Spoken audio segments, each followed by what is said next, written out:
Assalamualaikum warahmatullahi wabarakatuh. Apa kabar Bapak, Ibu, guru hebat seluruh Indonesia? Perkenalkan, nama saya Nur Hayati SPDI. Saya Kepala Sekolah SD Negeri 2 Selalah, Kota Langsa, Provinsi Aceh.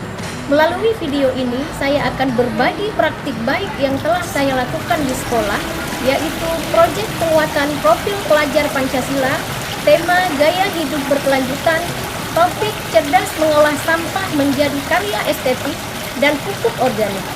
Adapun tujuan praktik baik ini, saya ingin mengajak para siswa, orang tua, masyarakat sekitar untuk membiasakan diri menjaga kebersihan lingkungan dan melestarikan lingkungan, serta membantu para siswa dan masyarakat sekitar untuk mengembangkan kreativitas berpikir kritis dan memiliki keterampilan dalam mengolah sampah hasil limbah menjadi karya estetik yang memiliki nilai jual dan bermanfaat. Latar belakang praktik baik ini adalah mengingat kondisi lingkungan sekolah kami yang memiliki halaman yang luas dan dikelilingi banyak pepohonan besar yang setiap harinya menghasilkan banyak sampah daun kering, dan ditambah lagi banyaknya sampah plastik, sampah botol air mineral dari sisa jajanan siswa saat jam istirahat, sehingga mengganggu kebersihan lingkungan, serta tidak adanya tempat pembuangan akhir sampah di sekolah, membuat sampah-sampah organik dan anorganik berserakan dan menumpuk di sudut dan belakang kelas. Berapa orang tua, peserta didik, dan masyarakat yang tinggal di sekitar lingkungan sekolah berprofesi sebagai pedagang sembako, pedagang lauk pauk, yang setiap harinya menghasilkan sampah organik dan anorganik seperti plastik, botol, serta limbah dari kulit bawang dan kulit telur yang terbuang percuma.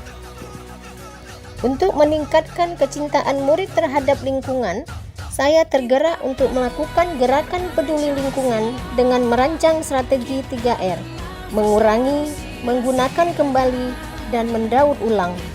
Adapun tantangan yang saya hadapi saat akan membuat praktik baik ini, yang pertama, sulitnya mengajak warga sekolah dan masyarakat sekitar lingkungan sekolah untuk sadar menjaga kebersihan lingkungan dan membuang sampah pada tempat yang sudah disediakan. Selanjutnya, peserta didik dan warga sekolah serta masyarakat sekitar belum terbiasa untuk memisahkan sampah organik dan anorganik, dan tidak adanya tempat pembuangan akhir sampah di lingkungan sekolah. Adapun langkah pertama aksi praktik baik saya dalam menghadapi tantangan di atas adalah saya menjalin kerjasama dengan GECI dan perangkat desa untuk mensosialisasikan pada masyarakat sekitar sekolah agar tidak membuang sampah sembarangan dan dapat memilah sampah organik dan anorganik. Langkah kedua, saya membentuk tim P5, proyek penguatan profil pelajar Pancasila, sehingga pembelajaran untuk siswa dilakukan berdasarkan fase peserta didik, dan tim proyek melakukan diskusi kerja dan menyusun modul proyek. Langkah ketiga, saya membuat rapat dengan komite sekolah dan orang tua peserta didik agar dapat berpartisipasi dalam kegiatan P5 dan mengumpulkan sampah organik dan anorganik yang ada di lingkungan rumah. Langkah keempat, saya membentuk tim duta lingkungan sekolah dan duta sampah di sekolah yang terdiri dari siswa kelas tinggi. Langkah kelima, saya menyediakan bag kompos di sekolah untuk pembuatan pupuk kompos dari daun-daun. Langkah keenam, saya menyediakan tong sampah sesuai dengan pemilahan sampah-sampah. Langkah ketujuh, saya membuat bank sampah di sekolah, dan dalam proses pengumpulan sampah, kami memberikan reward kepada siswa yang aktif dalam proses pengumpulan sampah, baik itu sampah plastik, sampah botol air mineral, dan sampah kulit bawang, serta kulit telur hasil limbah rumah tangga yang dibawa oleh siswa. Mari Bapak Ibu kita lihat bagaimana proses pelaksanaan proyek penguatan profil pelajar Pancasila.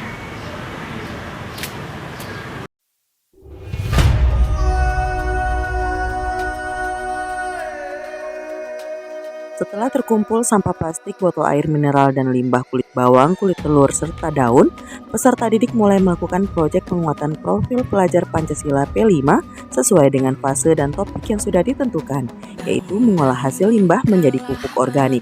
Fase A membuat pupuk organik dari cangkang telur atau pocat dan pupuk organik dari olahan kulit bawang atau okuba, serta pupuk kompos hijau dari daun.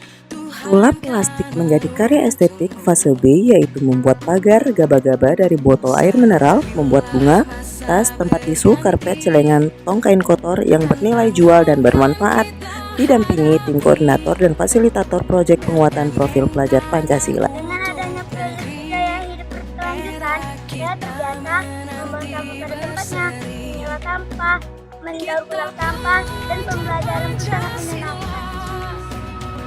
Dengan adanya proyek gaya hidup berkelanjutan, saya diberi sampah dapat diolah kembali, sampah daun, plastik pupuk, sampah plastik, dan plastik seperti plastik, botol plastik, saya suka proyek karena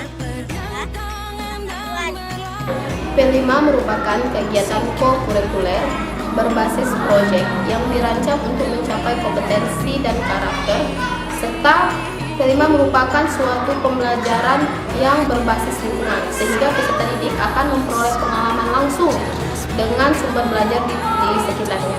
Di SD 2 Selawah, kami memilih tema gaya hidup berkelanjutan, dan proyek yang dilakukan disesuaikan dengan fase perkembangan capaian peserta didik di masing-masing tingkatannya. Pada semester ini kami mengambil beberapa proyek, salah satunya ialah pupuk, yaitu olahan kulit bawang, kemudian pupuk organik dari cangkang telur, serta pupuk kompos dari daun-daunan, serta mengubah karya menjadi suatu karya estetik dari bahan-bahan plastik.